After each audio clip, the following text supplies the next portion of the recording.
Well, it's Wednesday, and I want us to continue our study in the book Worry Less, Live More by Robert Morgan.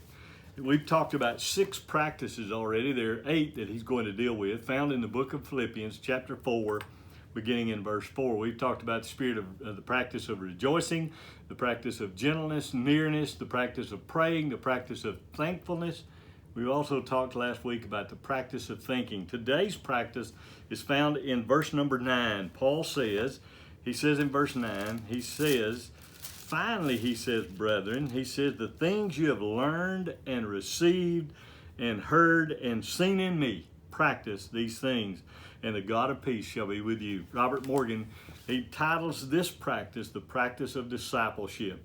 When you and I come to faith in Christ, we begin a journey of walking with God, and sometimes, most of the time, we need help walking with God. We don't know everything, but there's someone around us, someone that God has put into our life that will help mentor us and guide us and become our disciple maker.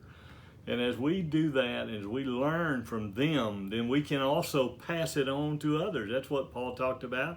He said, Timothy, pass these things on to other people who will then do the same. And so the practice of discipleship, according to the Apostle Paul, has 4 different influences or tracks. And here they are: what you've learned, received, heard, and seen in me. There are life-changing lessons, life-changing writings, sermons, and life-changing examples. The first one is, whatever you've learned. What have you learned from the Apostle Paul? What have you learned from those who God has given you to help you walk with God? There are people who want to help you in that experience. And so as we walk through life together, we're learning from one another. And that is a part of the disciple process. Then there's the life-changing writings. Paul said not only what you've learned, what you've received. What did they receive? Notes, letters, written teachings that Paul had. Even today, we still have that. The Apostle Paul still disciples us, doesn't he? In a sense, as we read his writings. And then there are other people that you've read who may not be alive anymore, been in heaven for a long time. They still have an influence in our life, and they help us learn. Then Paul said, whatever you've heard.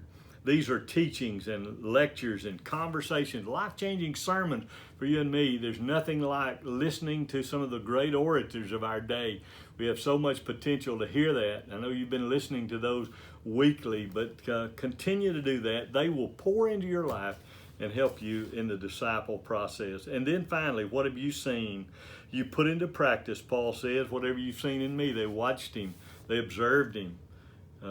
Robert Morgan closes this book by saying, in order to bury worry before worry buries you, find someone else with a shovel in their hand who by faith is already putting their anxious cares 6 feet under.